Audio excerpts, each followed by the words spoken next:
अस्सलाम वालेकुम।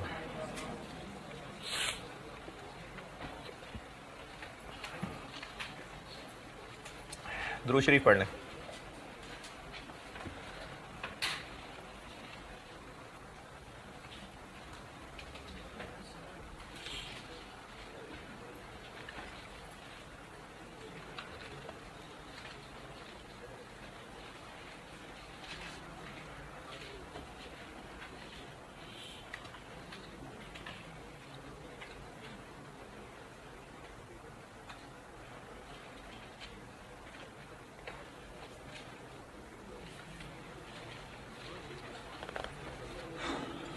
सवाल एक मैंने कहा था होमवर्क,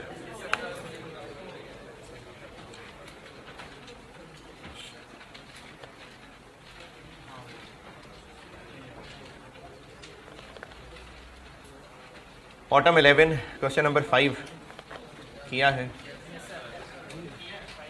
पक्की बात, चलें कर लेता हूँ डिस्कस जिसको जो जो मसला होगा। 3 प्रोडक्ट्स हैं और ये कैसे पता कि इस टॉपिक का सवाल है। रिक्वायरमेंट में वर्डिंग से पता चल गया, determine the optimum production plan और and also calculate net profit for the year. तो ये एक सवाल बोर्ड पे मैंने किया था, तो वही जो प्रोडक्शन प्लान बना है उसी के मुताबिक कंट्रीब्यूशन, और जब फिक्स कॉस्ट माइनस कर देंगे तो प्रॉफिट निकल आएगा। इसमें जो जो मसले हो सकते हैं वो मैं कर लेता हूँ डिस्कस। सेल प्राइसेस गिवन है, कंट्रीब्यूशन निकालने के लिए मटेरियल कॉस्ट माइनस करनी है। तो ये जो पहले टेबल में लिखी हुई है, अच्छा इसमें मटेरियल क्या है, लेदर, इसमें मैयर है इसकी क्वांटिटी स्क्वायर फीट में। तो ये जो ऊपर वाले टेबल में, अच्छा बेटा इसको ना बहुत ध्यान रखें, मैं बार बार तवज्जो दिलाता हूँ। अब डिसीजन मेकिंग में ख़ास तौर पे इसकी तरफ बहुत एहतियात करिए कि रुपीज़ पर किलो है कि रुपीज़ पर यूनिट है कि केजी पर यूनिट है कि यूनिट पर केजी है कि रुपीज़ पर आर है या आर्स पर यूनिट है कि यूनिट पर आर है। इसको बहुत मोहतात होकर देखा करें। ये जो पहला टेबल है इसमें 38 क्या है, रुपीज़ पर स्क्वायर फीट या per unit of product, per unit. क्योंकि पहले टेबल के ऊपर बात शुरू ही यहां से की है कि relevant information available from SL business plan for the manufacture of each unit. तो इसमें जो टेबल में 38 दिया हुआ है ये मटेरियल के किलो मटेरियल के स्क्वायर फीट का रेट नहीं दिया हुआ, ये रुपीज़ पर यूनिट चीज़ दी हुई है। तो इसको ही एज इट इज़ माइनस कर देना है। तो पहला क्या है, फुटबॉल। तो ये जो पहला फुटबॉल है, अच्छा मैं एक को डिस्कस कर रहा हूँ तो बाकी भी फिर उसके मुताबिक ही हो जाएंगे। इसी की सेल प्राइस दी हुई है कितनी, 295। तो वो जो हमने मटेरियल इसमें से माइनस करना है ना, ये वो 38 ही है जो माइनस करना है। वरना इससे पहले जो 1-2 सवाल बोर्ड पे किए थे उसमें किलो का रेट दिया होता था और किलो दिए होते थे, फिर मल्टीप्लाई करके यहां से माइनस करना था। ये 38 ही है जिसको माइनस करना है, इस पर कोई एतराज। लेबर, ये आपको पहले जैसे ही है, इसमें आपको लेबर के आवर्स बता दिए और लेबर का रेट बता दिया। तो 2 घंटे इंटू 50 लेबर माइनस हो जाएगा 100। वेरिएबल ओवरहेड लेबर का 65% है, कितना 65। तो कंट्रीब्यूशन में और कोई एतराज है तो बोलिए। कंट्रीब्यूशन पर यूनिट निकालने के बाद 90, चूंकि लिमिटिंग फैक्टर इसमें वो चमड़ा है तो हमें देखना पड़ेगा कि वो मटेरियल पर यूनिट कितना लगता है। कितना लगता है नहीं बताया। अब हमें देखना है कि क्या क्या तरीका लग सकता है। 38 क्या है, ₹38 पर यूनिट है। फिर उसके बाद जो दूसरे टेबल में 95 लिखा हुआ है वो क्या है, वो 95 रुपीज पर स्क्वायर फीट है। जबकि हमें यहां क्या लिखना है,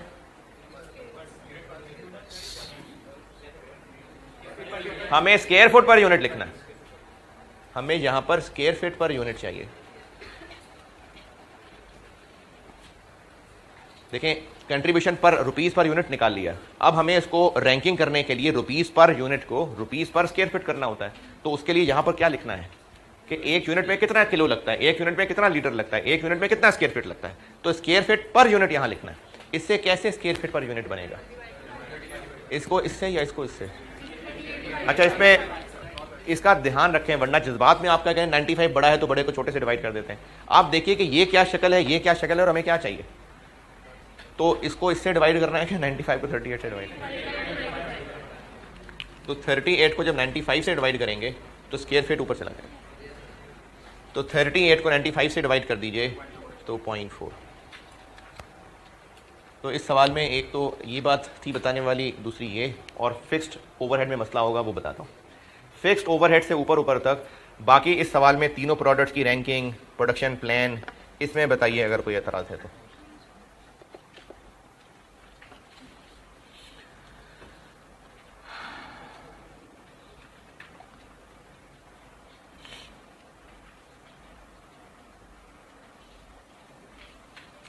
अच्छा, इसमें ना रिक्वायरमेंट में नहीं, रिक्वायरमेंट से ऊपर लास्ट लाइन में एक बात लिखी हुई है।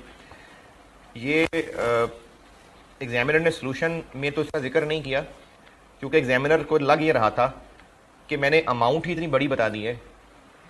जैसे कल हमने बोर्ड पे एक सवाल किया था, बोर्ड पे नहीं, मैंने आपको क्लास में करने को कहा था, उसमें लिखा हुआ था कि एक्सपोर्ट्स को हम कैंसिल नहीं कर सकते। नहीं, बोर्ड पे ही शायद किया था, हाँ बोर्ड पे किया था, C31 D32। क्यों कैंसिल नहीं कर सकते? क्योंकि बहुत हैवी डैमेजेस पड़ेंगे। तो उसने बस कहा था बहुत हैवी डैमेजेस पड़ेंगे, यहाँ पर उसने वो हैवी डैमेजेस बताएं, और आप कैलकुलेशन करके देखेंगे तो 4 लाख काफ़ी बड़ी अमाउंट है। तो इसलिए ये भी ऐसे ही है कि हम एक्सपोर्ट को कैंसिल नहीं कर सकते। एक्सपोर्ट नहीं है, एक्सपोर्ट ही है। एक प्रोफेशनल लीग को हमने कमिट किया हुआ है, हैज़ ऑलरेडी एक्सेप्टेड, तो ये हम कमिट कर चुके हैं। और ये तो नहीं कहा कि इसको कैंसिल नहीं कर सकते, लेकिन वो अमाउंट है असल में बहुत बड़ी। अच्छा, आपको कैसे पता चलेगा बड़ी अमाउंट है? ये गैर अखलाकी हरकत है, इसमें नंबर शायद थोड़े ज़्यादा रखने चाहिए थे। बहरहाल इसको सॉल्व करने का तरीका, पहले मैं इसको पूरा डिस्कस कर लूँ, फिर तरीका बताता हूँ कि इस मामले को कैसे हैंडल करते। Production plan, contribution per unit, contribution पर square feet, ranking, production plan, इसमें कोई एतराज़ जिन्होंने किया है तो बताइए। रिक्वायरमेंट है प्रॉफिट निकालना। अब प्रॉफिट तक पहुंचने के लिए आपको टोटल फिक्स्ड ओवरहेड्स बजटेड चाहिए, वो इस सवाल में नहीं दिए हुए।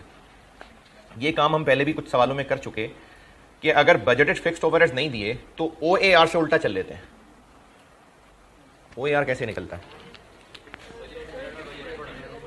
फिक्स्ड OAR होता है बजटेड डिवाइडेड बाय, जिसके ऊपर भी ये बेस्ड है। किस पे बेस्ड है इस सवाल में? ये 4 रुपए क्या दिया हुआ है पर लेबर आवर ना, तो बजटेड लेबर आवर्स। ये पहले भी कुछ सवालों में किया है। OAR दिया हो तो बजटेड फिक्स ओवरहेड्स तक पहुंच सकते हैं। अब आपको बजटेड फिक्स ओवरहेड्स कहां से आ गए सवाल में? क्योंकि डिसीजन मेकिंग में हम सब फ्यूचर ही तो देख रहे हैं, तो इसलिए प्रॉफिट निकालने के लिए कंट्रीब्यूशन में से क्या माइनस करना है? Budgeted fixed overhead minus budgeted. क्यों? क्योंकि डिसीजन मेकिंग है ना, अभी तक तो हुआ ही कुछ नहीं एक्चुअल है, तो डिसीजन मेकिंग में तो हम फ्यूचर ही को देख के सामने डिसीजन कर रहे हैं, इसलिए बजटेड फिक्स्ड ओवरहेड्स। तो इस सवाल में बजटेड फिक्स्ड ओवरहेड्स नहीं दिए हुए, OAR दिया हुआ है। कहां दिया हुआ है? पहले टेबल के नीचे SL allocates fixed overheads to each of the above product at the rate of, इतनी लंबी लाइन का मतलब है फिक्स्ड OAR क्या? 4 रुपए पर लेबर आवर। तो हमें टोटल बजटेड फिक्स्ड ओवरहेड्स तक पहुंचना है, यहां से उल्टा चल लेते हैं। ये है 4, ये पता नहीं,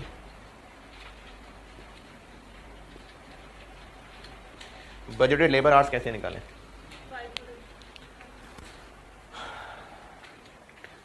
जी, पर यूनिट आवर्स पहले टेबल में दिए हुए हैं, उनको यूनिट से मल्टीप्लाई कर लें तो टोटल बजटेड आवर्स आ जाएंगे। कौन से यूनिट से मल्टीप्लाई करूं? जो प्रोडक्शन प्लान वाले निकले हैं। देखें, प्रोडक्शन प्लान तो हम अब बना रहे हैं, मैनेजमेंट ने OAR कैसे निकाला होगा? जो उसने बजट किया होगा। तो बजट तो पहले टेबल के दूसरे टेबल की पहली लाइन में दिया हुआ। ये बात दोबारा सुनिए, प्रोडक्शन ऑप्टिमम प्रोडक्शन प्लान तो हम अब बना रहे हैं। सवाल की रिक्वायरमेंट है कि ऑप्टिमम प्रोडक्शन प्लान बनाएं। OAR किसकी बेस पे निकला होगा? बजटेड प्रोडक्शन की बेस पे, तो वो तो दूसरे टेबल में दी हुई है। तो OAR निकालते हुए ये यूज की गई होगी, तो हमने इसी को इस्तेमाल करके बजटेड लेबर आवर्स निकालने हैं, क्योंकि OAR बजटेड प्रोडक्शन के सामने रख के निकालते हैं। तो बजटेड प्रोडक्शन दूसरे टेबल में दी हुई है, ठीक है। ऑप्टिमम प्रोडक्शन नहीं यूज करनी, वो तो हम अब खुद कैलकुलेट कर रहे हैं।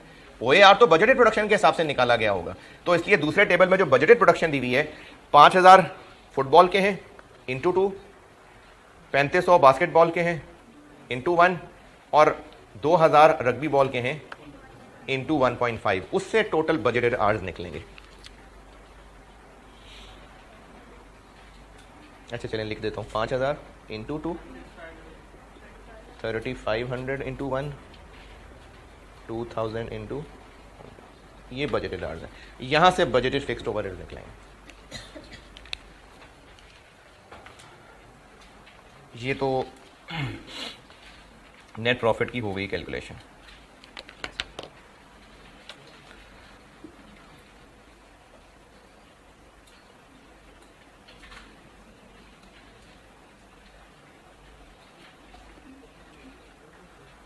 पेज आपको मिल गया बेटे, आपको दोनों को ये पेज अभी बांटा है, एक है पेज है।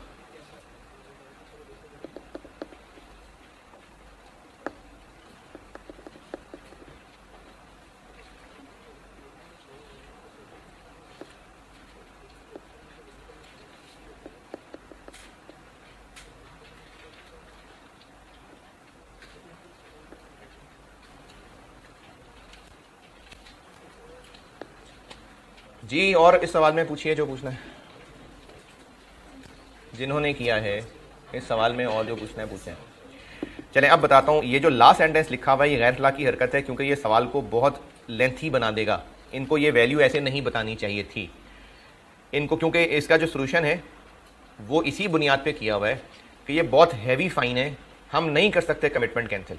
ये इस बुनियाद पे किया हुआ है सोल्यूशन पीछे आई कैप का, इसी बुनियाद पे है कि इन्होंने इसको हैवी फाइन लिया है कि ये बहुत हैवी फाइन है, यानी हमने कमिटमेंट कैंसिल नहीं करनी, इसलिए सोल्यूशन में इसको कमिटमेंट के हिसाब से रखा है। इस सवाल के हिसाब से ये वैल्यू मेंशन की बजाय हैवी फाइन कहना चाहिए था, तो फिर इसका सोल्यूशन कंप्लीट है। अब मैं आपको वैसे नॉलेज के लिए बता रहा हूं, इस सवाल का सोल्यूशन हो गया, वैसे नॉलेज के लिए एक बात बता रहा हूं। चलो अगर होता 20 नंबर का सवाल, तो फिर इस 4 लाख का कैसे हल करते? हम 2 प्रोडक्शन प्लान बना के देखते, एक बार इस कमिटमेंट को कमिटमेंट लेके सॉल्व करते और एक बार कमिटमेंट को इग्नोर करके रैंकिंग करके देखते कौन सा प्लान बेहतर होता, जिससे ज्यादा प्रॉफिट आ रहा होता।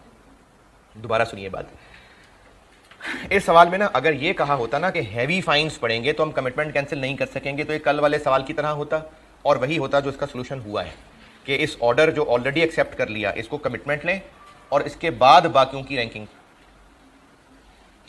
अगर ये इस तरह से प्रॉपर सॉल्व किया जाता, जो इन नंबरों के हिसाब से ये सही नहीं है, लेकिन नॉलेज के लिए बता रहा हूं, अगर इसको प्रॉपर सॉल्व करना चाहें तो उसका हल ये होगा कि हम इस सवाल को 2 दफा सॉल्व करेंगे।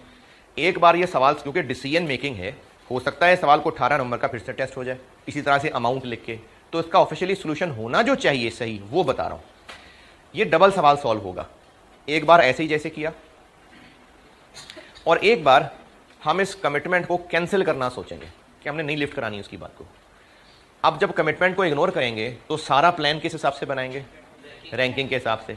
लेकिन अब की बार जब प्रॉफिट निकालने लगेंगे तो फिर 4 लाख पेनल्टी माइनस कर लेंगे, फिर देखेंगे दोनों में से प्रॉफिट किससे ज्यादा बनता है, तो जिससे ज्यादा बनता होगा वो ऑप्टिमम प्रोडक्शन प्लान होगा। ये है इस सवाल का सही तरीका सॉल्व करने का। जी जी जी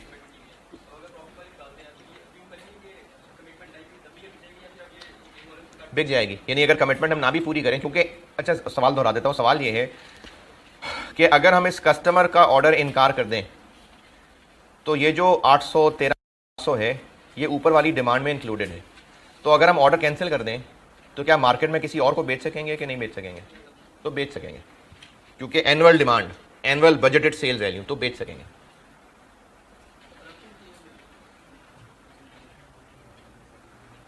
इस सवाल का जो सोल्यूशन हुआ है वो इस बेस पे हुआ है कि ये हैवी फाइन है और हम नहीं करने वाले कैंसिल, लेकिन अगर प्रॉपर्ली सॉल्व किया जाता तो उसका तरीका आया समझ? अच्छा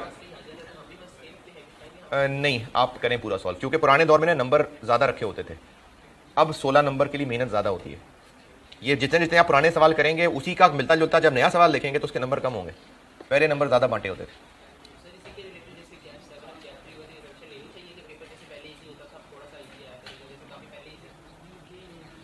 है कैफ 8 इजी तो नहीं था? नहीं, ये तो बहुत पहले है ना। लेकिन कैफ 8 अभी साल पहले कैफ 8 ही था। नहीं नहीं, क्योंकि ये जो प्रोसेस का वो सवाल था स्मार्ट प्रोसेसिंग वाला स्प्रिंग 10 का, तो वही सवाल अभी दफा रिपीट हुआ, तो इजी नहीं आएगा। और इसी तरह से लेबर का एक सवाल था, जब मैंने डिसीजन मेकिंग शुरू कराई है ना, तो मैंने लेबर का एक सवाल बोर्ड पे सॉल्व किया था, तो वो एक 2011 का सवाल था, वो रिपीट हुआ है। तो इसलिए नहीं, ये मत समझें कि आसान पेपर आएगा, यही होगा जो हम कर रहे हैं। अच्छा, मैं ना मेक और बाय पे जा चुका था, लेकिन लिमिटिंग फैक्टर का एक सवाल और होमवर्क दे रहा हूँ। सवाल बहुत अच्छा है, ये भी कर सकता हूँ कि पहले आपको सवाल पूरा गाइड कर दूँ फिर आप सॉल्व करें, लेकिन ज़्यादा अच्छा ये है कि बेटा पहले खुद ट्राई करें, फिर होमवर्क के तौर पे डिस्कशन में तो कर ही दूंगा गाइड। आई कैप का सोल्यूशन थोड़ा मुश्किल तरीके से सॉल्व हुआ था, इसलिए मैंने कोशिश की है कि इसको मैं काफ़ी एक्सप्लेनेटरी सॉल्व कर सकूं। वो सोल्यूशन मैंने आपको दिया है। सवाल है क्वेश्चन नंबर 1 स्प्रिंग 18, ये होमवर्क है, और ये होमवर्क क्लास 92 में डिस्कस करूँगा। 91 आज क्या बोला मैंने, एक्स्ट्रा क्लास मैंने FR 1 की रखी, ठीक है, कल 91 में डिस्कस करूँगा। ये सवाल होमवर्क है स्प्रिंग 18 क्वेश्चन नंबर 1। हाँ, इतना बता देता हूँ कि ये सवाल लिमिटिंग फैक्टर और स्पेशल ऑर्डर को मिक्स करके बनाया गया था, यानी एक स्पेशल ऑर्डर था, उसको भी हाँ नहीं बोली थी हमने, और उसके अलावा हमारे अपने प्रोडक्ट्स भी थे। स्पेशल ऑर्डर चूंकि अच्छा था तो उसको हाँ बोलने वाले थे, लेकिन अगर वो बनाने लग जाएंगे तो जो अभी वाले प्रोडक्ट्स बनाते हैं उनमें कमी करनी पड़ जाएगी। तो स्पेशल ऑर्डर भी था, लिमिटिंग फैक्टर भी था, इसका एक मिक्सचर सवाल था। ये होगा वो लिमिटिंग फैक्टर की तरह सॉल्व, लेकिन रेलिवेंट वो स्पेशल ऑर्डर मिक्स का क्या करना है इसकी पहले आप कोशिश करेंगे, मैं तो उसको होमवर्क में डिस्कस कर ही दूंगा, लेकिन पहले आपने खुद कोशिश करनी है। इतना हिंट दे दिया कि स्पेशल ऑर्डर है और लिमिटिंग फैक्टर है, तो चूंकि लिमिटिंग फैक्टर है इसलिए सॉल्व लिमिटिंग फैक्टर की तरह अल्टीमेटली होगा, लेकिन जो हमने रैंकिंग करनी है उसमें स्पेशल ऑर्डर की भी हम कंट्रीब्यूशन पर यूनिट निकाल रहे होंगे। नहीं समझ आई? 2 प्रोडक्ट्स हम अभी बना के बेचते हैं, हंसी खुशी रह रहे हैं, एक और प्रोडक्ट का स्पेशल ऑर्डर आया है जिसको हमने अभी हाँ नहीं बोला है, ना भी कर सकते हैं। अब देखना है कि वो नया ऑर्डर लें और जो अभी 2 बनाते हैं उनमें कुर्बानी दें, या नए वाले को छोड़ दें और पुराने वाले करते हैं। तो ये लिमिटिंग फैक्टर का सवाल है, इसलिए सॉल्व लिमिटिंग फैक्टर के जरिए ही होगा। अब उसमें स्पेशल ऑर्डर कैसे मिक्स करना है ये आपने कोशिश करनी है। स्प्रिंग 18 क्वेश्चन 1, इसका सोल्यूशन कोशिश की है वर्किंग एक्सप्लेन करने की, तो वो मैंने आपको अपने फॉर्मेट पे दे दिया है।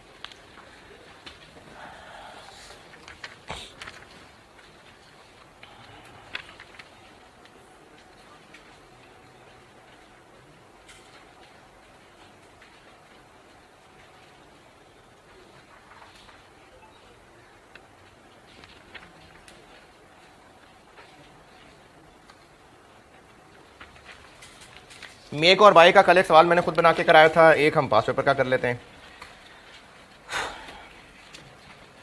ऑटम 18 क्वेश्चन नंबर 3 पे आ जाए।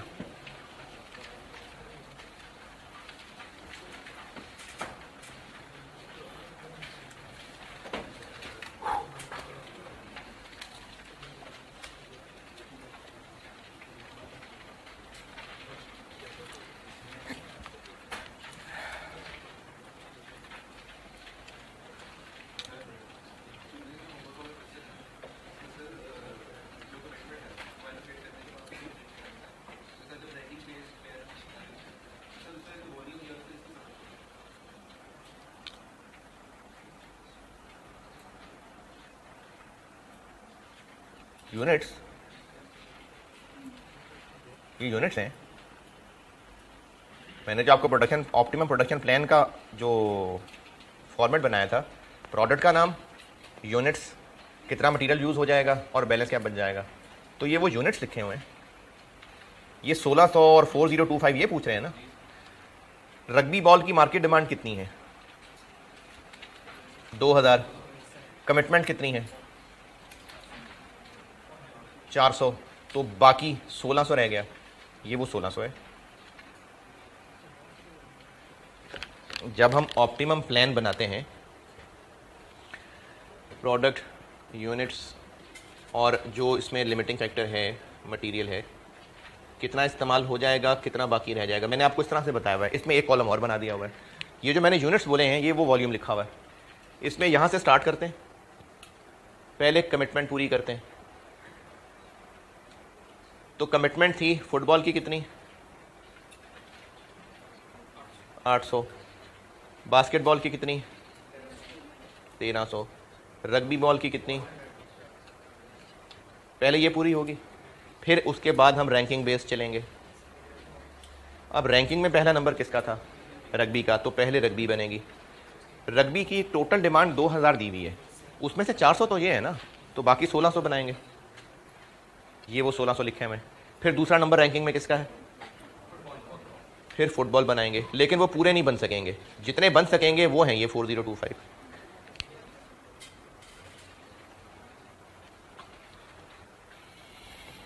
ऑटम 18 क्वेश्चन 3 पढ़ लीजिए, मैं करता हूं बोर्ड पे।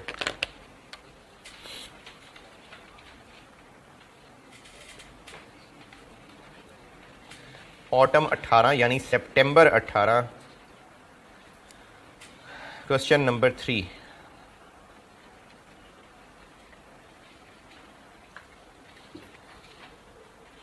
Snooker private limited.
हाँ जी, पढ़ लें तो मैं बात करूं उस पर। एक कंपोनेंट बीटा है जो अभी इस वक्त SNPL बनाता है। अभी फिलहाल साल में 18,000 यूनिट्स बनते हैं और जो बनते हैं उनका डाटा दिया हुआ है रुपीस पर यूनिट करके। सप्लायर ने ऑफर किया है कि बीटा तो मुझसे खरीद लो और उसने 7,000 रुपये प्राइस कही है। अगर हम सप्लायर से बीटा खरीद लें तो फैक्ट्री बंद कर देंगे, नहीं, और भी बहुत कुछ बनाते हैं, लेकिन जिन वर्कर्स से हम बीटा बनवाते थे चूंकि वो अब फारिग हो जाएंगे तो उनसे हम उस फारिग टाइम में जी और बनवा लेंगे। और आगे फिर जी की इंफॉर्मेशन भी दी हुई है और बाकी इंफॉर्मेशन तो है ही कि सप्लायर से बीटा खरीदेंगे तो कितने का मिलेगा और क्या क्या होगा। तो सवाल की रिक्वायरमेंट ये है कि बताएं बीटा बनाएं या खरीदें। तो मेक और बाय, आउटसोर्स यानी बाय, तो मेक और बाय का डिसीजन है। हाँ जी, सवाल को पढ़ के ये ना पता लगा हो कि ये मेक और बाय का डिसीजन है। वैसे तो रिक्वायरमेंट के वर्डिंग से भी पता चल रहा है। करते हैं सॉल्व, मेक ऑप्शन सॉल्व कर लेते हैं, बाय ऑप्शन सॉल्व कर लेते हैं।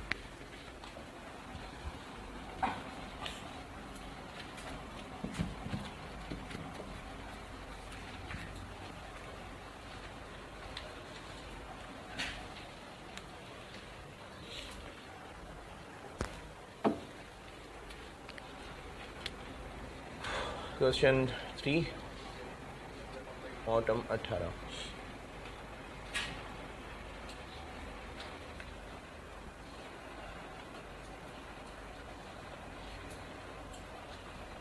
रुपीज़ में करना रुपीज़ में कर लें, 1000 करना 1000 कर लें, मिलियन करना मिलियन कर लें। चूंकि वर्ड उसने यूज़ किया है इसलिए हम ये वर्ड यूज़ कर लेते हैं, अदरवाइज अगर आप बाय ऑप्शन भी लिख लेंगे तो कोई मसला नहीं है।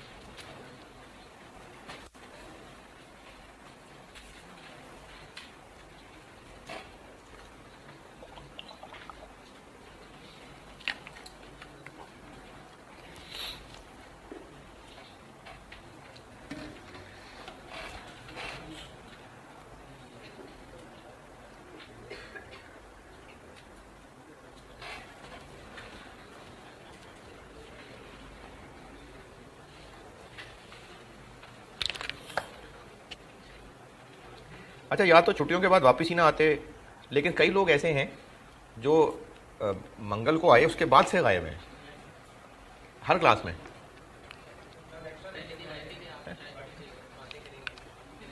तो रोज बातें कर रहे होते हैं यार।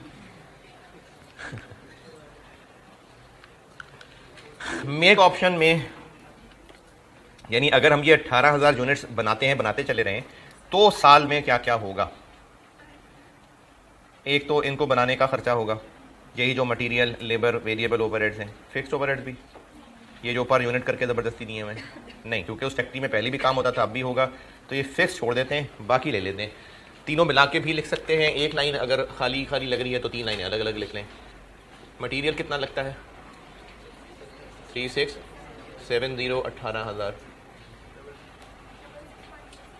66.06। लेबर कितनी लगती है 1040 इंटू 18,000 18.72। वेरिएबल ओवरहेड लगते हैं 770 इंटू 18,000 13.86। और मेक में क्या इसमें से रेलिवेंट लग रहा है? बस अभी मेक में ये होता है 9।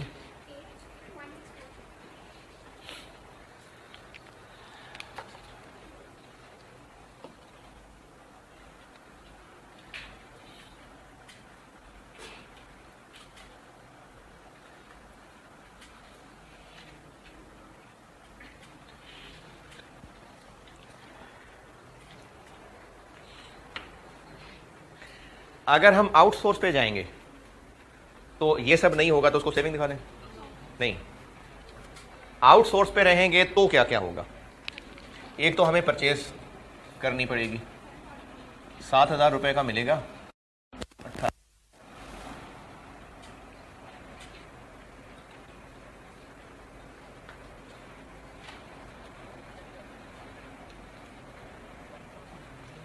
क्या हो गया 126।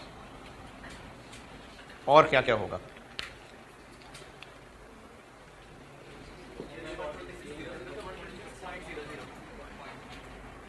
पॉइंट है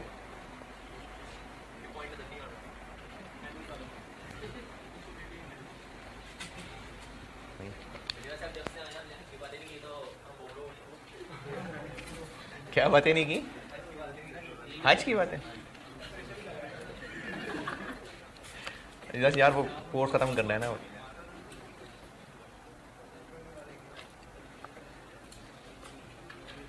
और आउटसोर्स में क्या होगा?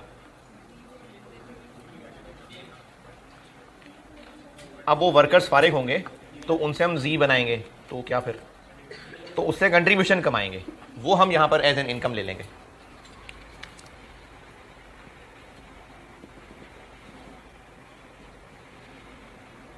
कितनी कमाएंगे?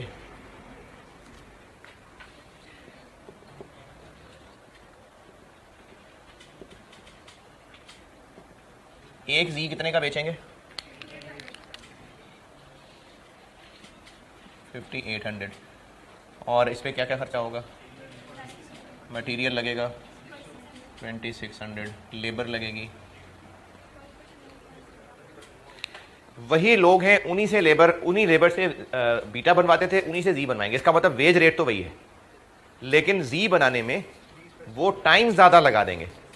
तो वो जो एक यूनिट बीटा का इतने रुपए में बनता था, जी के लिए 20% ज़्यादा का बनेगा। 1040 इंटू 1.2, 1248। और इसको बनाने पे वेरिएबल खर्चे आएंगे 480।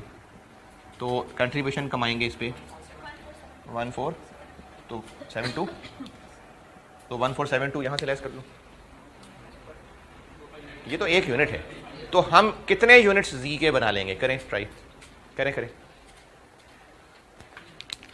हम इस दौरान जी के कितने यूनिट्स बना लेंगे?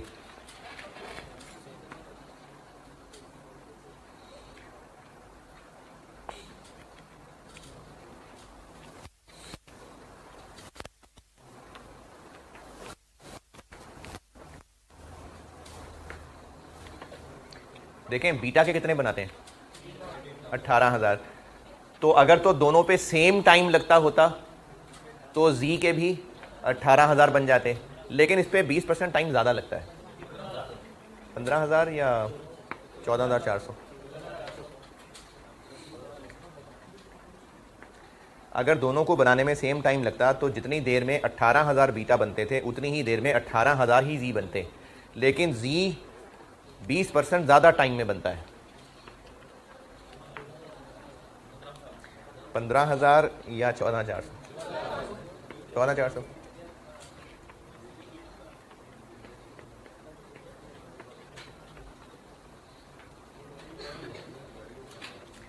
15,000। जिनको 14,400 लग रहा है वो इसलिए लग रहा है कि 20% टाइम ज़्यादा लगता है तो शायद यूनिट्स 20% कम बन जाएंगे। नहीं, 20% टाइम का है, यूनिट्स का नहीं है। नहीं समझ आई? इक्वेशन से कोशिश करता हूं। अगर एक यूनिट जो बीटा का था वो 1 घंटे में बनता था, तो जी कितनी देर में बनेगा? इक्वेशन नहीं, टाइम से बताता हूं, इक्वेशन नहीं। मैंने कहा कि अगर एक यूनिट बीटा का 1 घंटे में बनता था तो जी का एक यूनिट कितने में बनेगा? 1.2 आवर में। चलो पॉइंट नहीं करना, एक यूनिट 10 घंटे में बनता था तो जी का एक यूनिट 12 घंटे में बनेगा। तो उसलिए मैं 1 और 1.2 घंटा कह रहा था। तो अगर बीटा अगर बीटा 1 घंटे में बनता था तो जी फिर 1.2 आवर में बनेगा। अगर बीटा 1 घंटे में बनता था तो टोटल कितने घंटे होते थे? 18,000। इसको आप 1 घंटे की बजाय 10 भी कर सकते हैं, लेकिन 1 घंटा समझने में आसान रहेगा इसलिए कह रहा हूं। अगर एक बीटा 1 घंटे में बनता था तो पूरे साल में हम 18,000 बनाते थे, यानी 18,000 घंटे थे। इन 18,000 घंटों में कितने जी बना लेंगे? डिवाइडेड बाय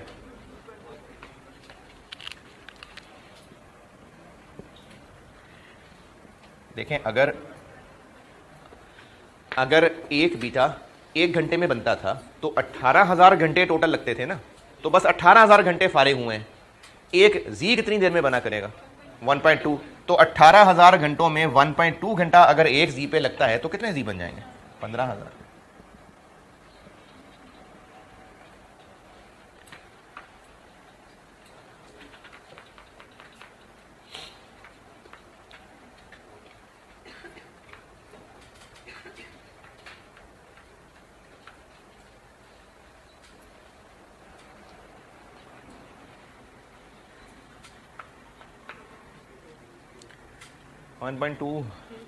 इसको वैसे तो वो x से भी सेम चीज़ ही बनेगी, लेकिन मैं x से बता के देखता हूँ।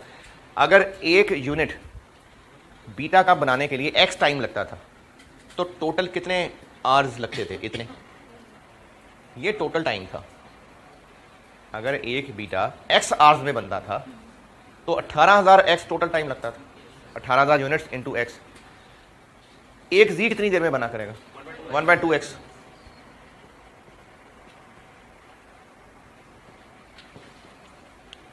तो हम जी के इतनी देर में 15,000 यूनिट्स बना लेंगे। तो जब 15 बना लेंगे तो फिर टोटल कितनी कंट्रीब्यूशन कमा लेंगे? 15,000 इंटू 1472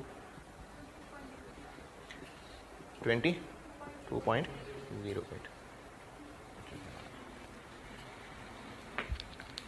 ये यहां से लेस हो जाएगी। लेस के ऐड? लेस, क्योंकि हम खर्चे लिख रहे हैं ना, तो ये हम कमाएंगे तो लेस। और आउटसोर्स ऑप्शन में क्या क्या? फिक्स्ड ओवरहेड्स में सेविंग आ जाएगी, यानी पहले ये हुआ करते थे, अब ये सेव हो जाएंगे। इनको ना आप दो तरह से हैंडल कर सकते हैं। मैंने जो कल क्लास में सवाल करवाया था जिसमें एक मशीन का रेंट जाता था, अब वो नहीं जाएगा, तो ये वैसी सी चीज़ है। मशीन का रेंट एक फिक्स खर्चा है ना। तो कल वाले सवाल में मैंने जब वो जो कल खुद ही बनाया था, उसमें मेक ऑप्शन में मैंने एक मशीन का रेंट रखा था। उसको क्यों एक रेलिवेंट आइटम लिया था? क्योंकि अगर हम बाय पे जाएंगे तो मशीन वापस कर देंगे, नहीं पड़ा करेगा रेंट। तो जैसे कल किया था चाहे वैसे कर लें कि मेक ऑप्शन में वो 19 लाख होता था, बाय में नहीं होगा। तो यहाँ 19 लाख लिखें। 19, हाँ जी 19। दोबारा सुनिए, मेक ऑप्शन में उस 19 लाख को होना लिख लें या ना लिखें, या वहाँ सेविंग भी लिखें।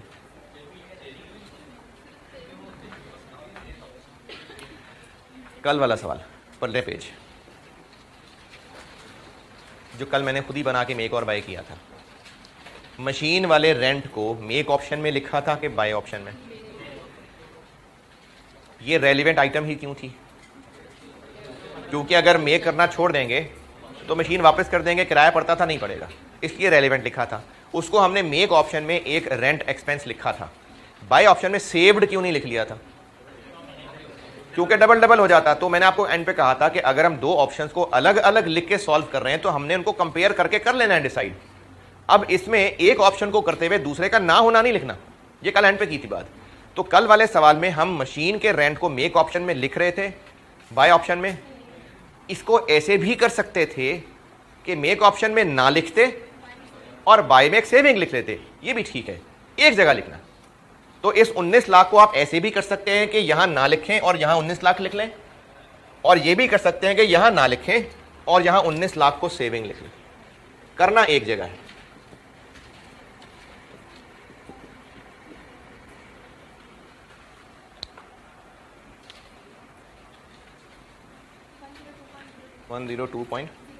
तो अगर हम मेक ऑप्शन पे रहते हैं तो बेहतर है।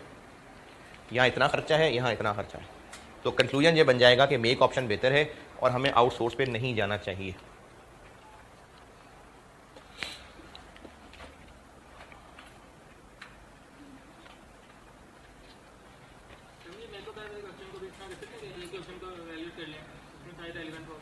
मुश्किल हो जाएगा हैंडल करना मुश्किल हो जाएगा, इसलिए अलग अलग करें। हाँ ऐसा कर सकते थे।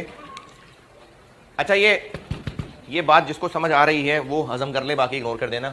इसको ऐसे भी सॉल्व कर सकते थे कि ये कैलकुलेशन ना बनाते, बस कहते आउटसोर्स करना है तो ये खर्चा लिखते और मेक ना करना सेविंग दिखा देते।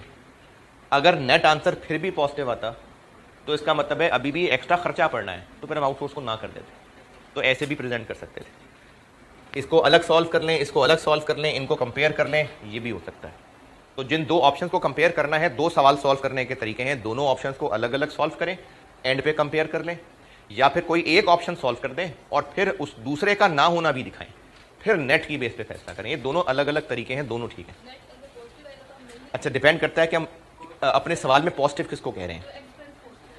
भाई कह रहे हो ना, हम अपने सवाल में पॉजिटिव किसको बोल रहे हैं। अगर हम पॉजिटिव खर्चों को ले रहे हैं, या किस कॉन्टेक्स्ट में पूछ रहे हैं, अगर एक वर्किंग करते तो हम अपने सवाल में पॉजिटिव किसको ले रहे हैं, खर्चों को। तो अगर आंसर नेट पॉजिटिव आ रहा है, इसका मतलब इस ऑप्शन में चलने में एक्स्ट्रा खर्चा पड़ने वाला, तो रहने दें।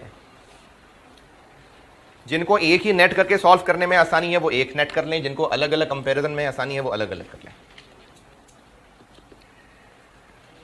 मेक और बाय सिंगल प्रोडक्ट काफी है, मल्टीपल प्रोडक्ट पे आते हैं।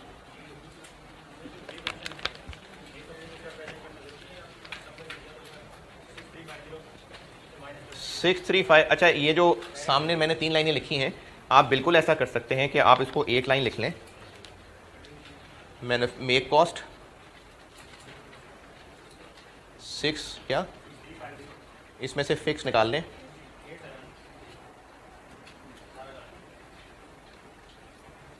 बिल्कुल ठीक है, कर लें।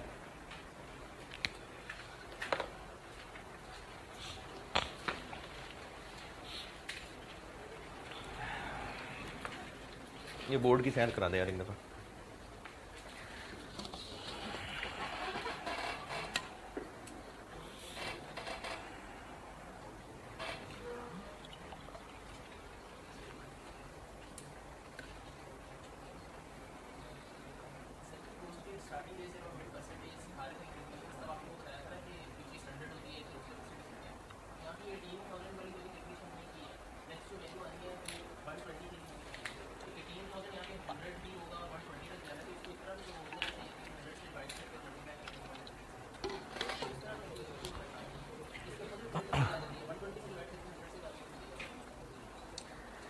अच्छा, सवाल ये पूछा है कि यार अच्छे सवाल पूछने लगे हैं आप। सवाल ये पूछा है जिसको समझ आ जाए। सवाल ये पूछा है कि जब शुरू में परसेंटेजेस की कैलकुलेशन की प्रैक्टिस करवा रहा था तो कहा था कि जिससे इंक्रीज या डिक्रीज होने को कहा है, जिससे है वो 100 है, तो 18,100 है, ये कह रहे हैं ना आप। 18,100 नहीं है, 18,000 क्या है? यूनिट्स हैं। परसेंटेज इंक्रीज डिक्रीज किसको बोला है? टाइम को।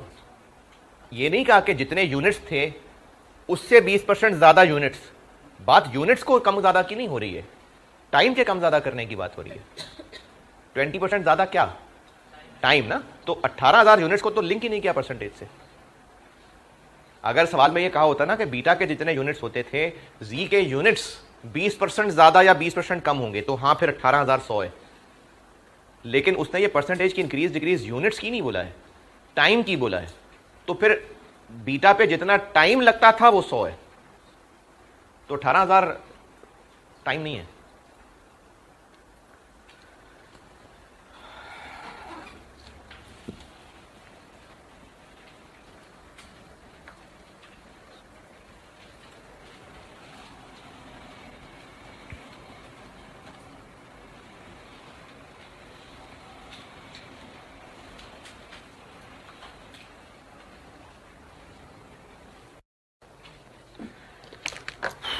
मेक और बाय पढ़ा रहा हूँ और उसमें मैंने कल 3, ये मैंने दी भी ऑलरेडी हेडिंग। मैंने कल 3.1 लिखा था।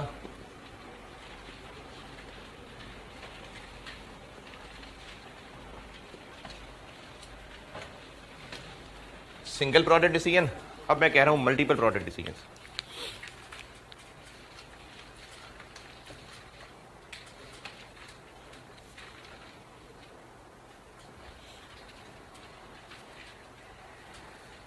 अच्छा, इसका बैकग्राउंड बड़ा ज़रूरी है, वो आप अपने अल्फाज में लिखें ज़रूर। इसका बैकग्राउंड ये है कि बिजनेस के मल्टीपल प्रोडक्ट्स हैं। पहले सुन लीजिएगा पूरी बात, फिर आपकी मर्जी उसमें से 1 लाइन 2 लाइन कितनी लिखनी है। मल्टीपल प्रोडक्ट्स हैं और उन सब के लिए मेक और बाय की ऑप्शन मौजूद है। मल्टीपल प्रोडक्ट्स, कल मैंने एक प्रोडक्ट की बात की थी, अब मल्टीपल प्रोडक्ट्स हैं और उन सब के लिए मेक और बाय की ऑप्शन मौजूद है। जरूरी है कि सब की या तो मेक ऑप्शन अच्छी होगी या बाय ऑप्शन अच्छी होगी, है? नहीं, हो सकता है 5 में से 1 की बाय ऑप्शन अच्छी हो, 4 की मेक ऑप्शन अच्छी हो। तो ये उन 4 के लिए होने वाला टॉपिक है। मल्टीपल प्रोडक्ट्स हैं, मेक और बाय ऑप्शन अवेलेबल है और मेक ऑप्शन अच्छी है बाय से। फिर सुनिए, ये सिचुएशन है कि एक से ज्यादा प्रोडक्ट्स हैं, सब की मेक और बाय ऑप्शंस अवेलेबल हैं और सब की मेक ऑप्शन ही अच्छी है बाय से। जिसकी बाय ऑप्शन अच्छी है वो बाय करें, यहां से निकालें उसको। एक बिजनेस 5 प्रोडक्ट्स बनाता है, उनमें से एक की बाय ऑप्शन मेक से बेहतर है, तो उसको तो मेक छोड़ें और बाय करें। पीछे रह गए 4, उन 4 की मेक ऑप्शन अच्छी है, उन 4 के लिए ये टॉपिक है।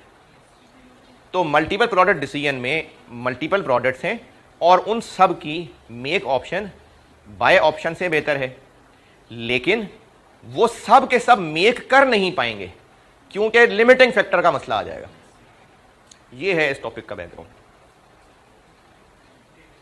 दोबारा सुन लें, हम कौन स्टूडेंट, हाँ हो सकता है, वैसे हुआ नहीं अब तक, लेकिन हो सकता है कि हम खुद डिसाइड कर रहे हो, लेकिन जिसकी बाई अच्छी होगी उसको इस सवाल से साइड पे कर देंगे। मेक अच्छा है तो ये सवाल का हिस्सा है। फिर सुन लीजिए इसकी कहानी, मल्टीपल प्रोडक्ट्स हैं मेक और बाय ऑप्शंस अवेलेबल हैं और उन सब की मेक ऑप्शन बाय से बेहतर है, लेकिन हम सब को मेक इसलिए नहीं कर पाएंगे क्योंकि कोई ना कोई लिमिटिंग फैक्टर मसला आ जाएगा। तो फिर क्या करना है, ये वो टॉपिक है। यानी मेक और बाय और लिमिटिंग फैक्टर मिक्स हो गया।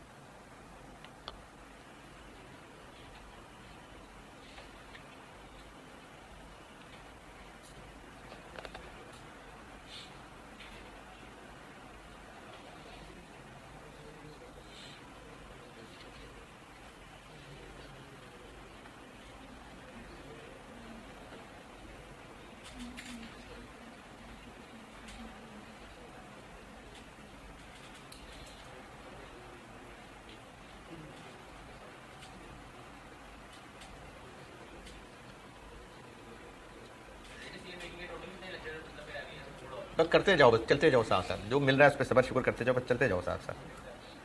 क्यों टिकट बुक करानी वापसी की? वापसी की टिकट बुक करानी इसलिए पूछ लो। अच्छा लाहौर के हो? अच्छा लाहौर में भी ऐसे लोग होते हैं?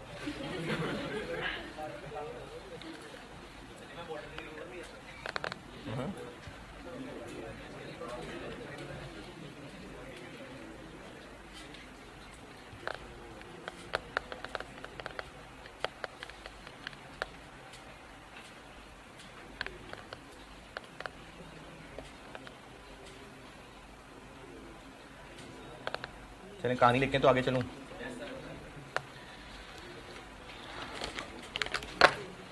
इस मसले का हल, चूंकि लिमिटिंग फैक्टर मिक्स हो गया ना, तो सवाल सॉल्व तो लिमिटिंग फैक्टर के जरिए ही होगा।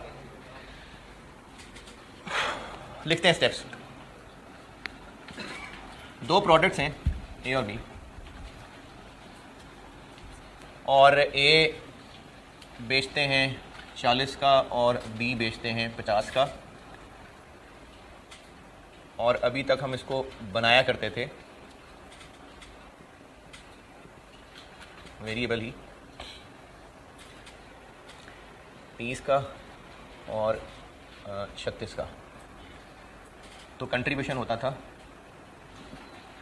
10 और 14। अब हमें सप्लायर ने ऑफर किया है कि तुम हमसे ये खरीद लो। ए हमें वो बेचने को तैयार है 32 का, और ए हमें वो ए 32 का बेचेगा, और बी के लिए उसने हमें ऑफर की है 41। ये उसने ऑफर किया हमें। तो मेक बाय से बेहतर है, तो ठीक है मेक ही करेंगे। यही पढ़ा रहा हूँ टॉपिक आपको कि मेक बाय से बेहतर है। क्या हो गया? मेक बाय से बेहतर है, तो हम सप्लायर को तो कह देंगे नहीं शुक्रिया। लेकिन अब हम दोनों जब बनाने लगेंगे, देखिए मेक बेहतर है ना, लेकिन जब दोनों बनाने लगेंगे तो मसला है लेबर का, लेबर शॉर्टेज है। और अभी समझाने में आसानी के लिए मैं दोनों पे 1-1 घंटा लगा लेते हैं। शॉर्टेज है लेबर की, हम दोनों बनाना चाहते हैं क्योंकि दोनों का मेक बेहतर है, लेकिन लेबर आवर्स की शॉर्टेज की वजह से ए और बी दोनों बना नहीं सकेंगे। तो अब जब शॉर्टेज आ गई, लिमिटिंग फैक्टर आ गया, तो रैंकिंग करनी पड़ेगी। पहले हम किस बेस पे रैंकिंग करते थे? कंट्रीब्यूशन की बेस पे, कंट्रीब्यूशन पर आर ना, तो वो अभी भी 1 घंटा तो वो 10 और 14 ही है। किसको प्रेफर करें, पी को कि ए को?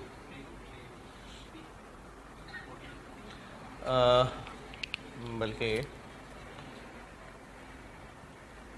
33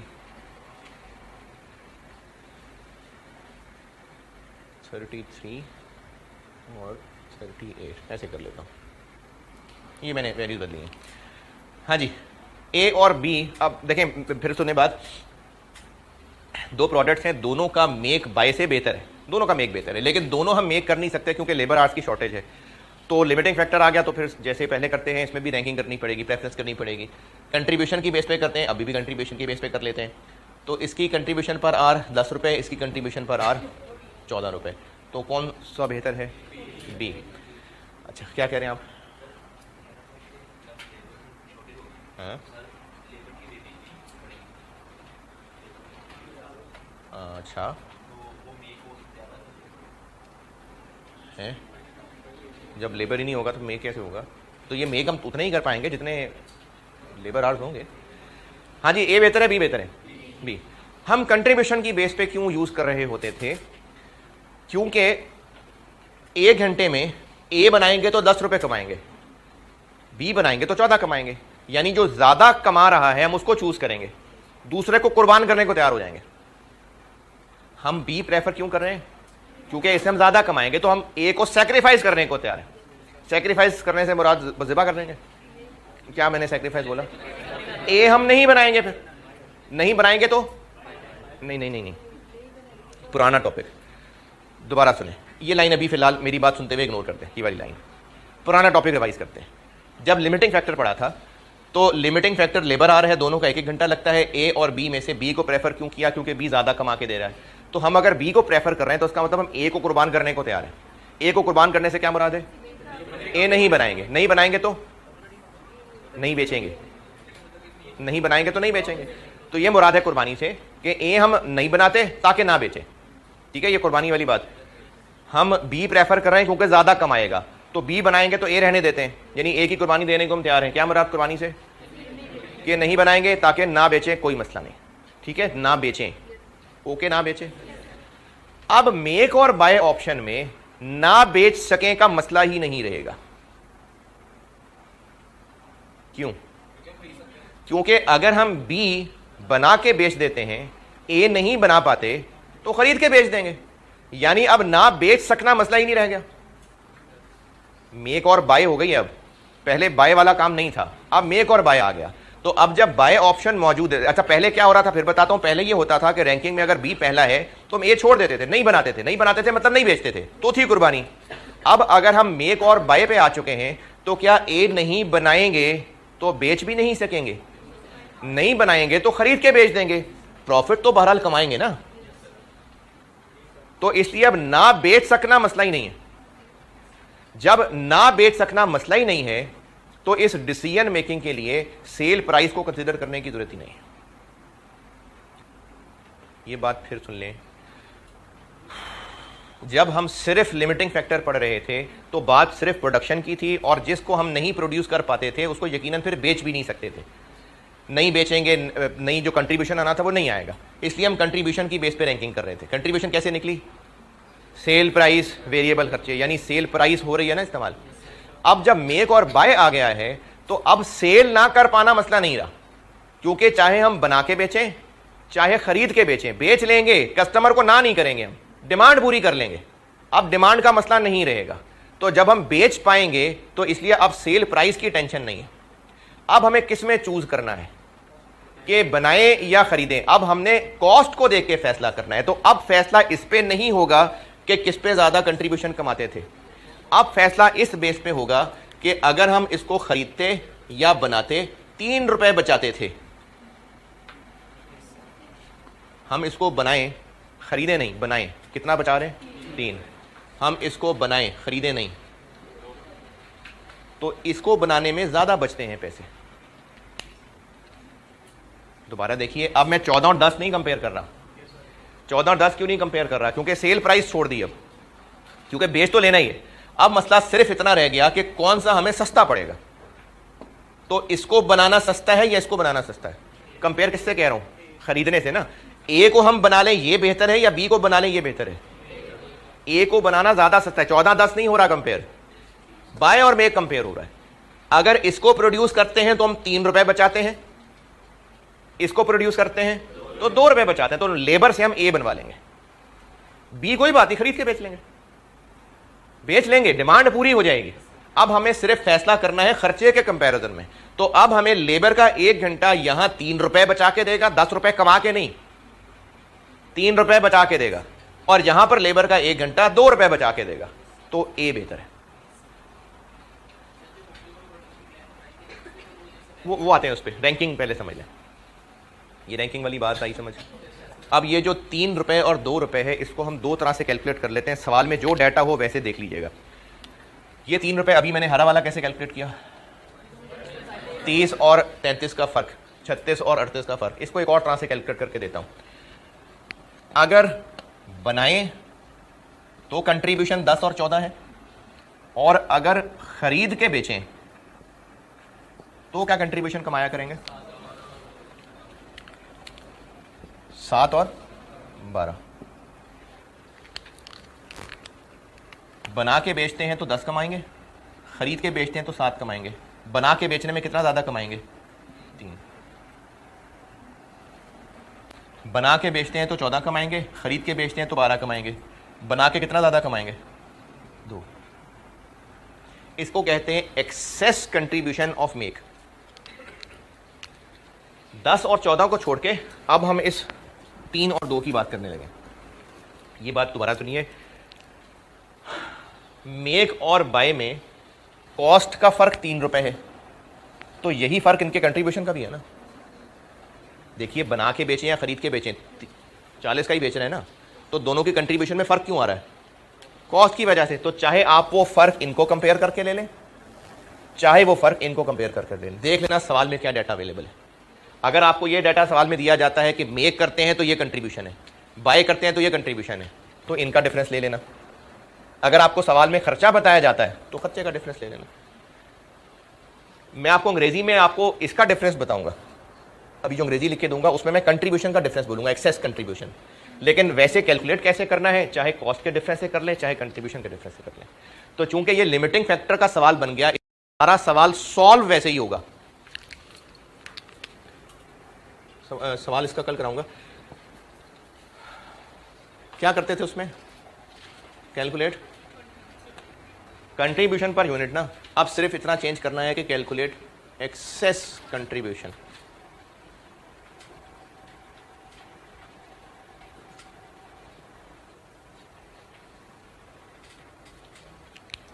यानी अब हमने सिर्फ 10 रुपए नहीं निकालना, अब हमने 3 रुपए निकालना।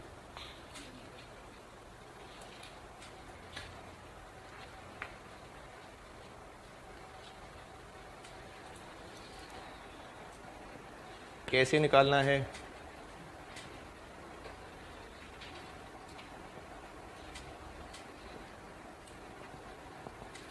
चाहे तो मेक की कंट्रीब्यूशन में से बाय की कंट्रीब्यूशन माइनस कर दें, या फिर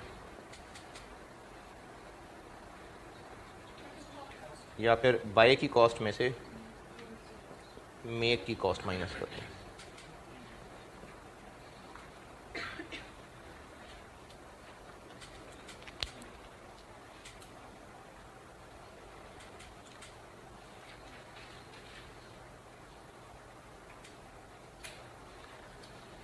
अच्छा, आप चूंकि अकलमंद हैं तो अकलमंद को इशारा काफ़ी होता है।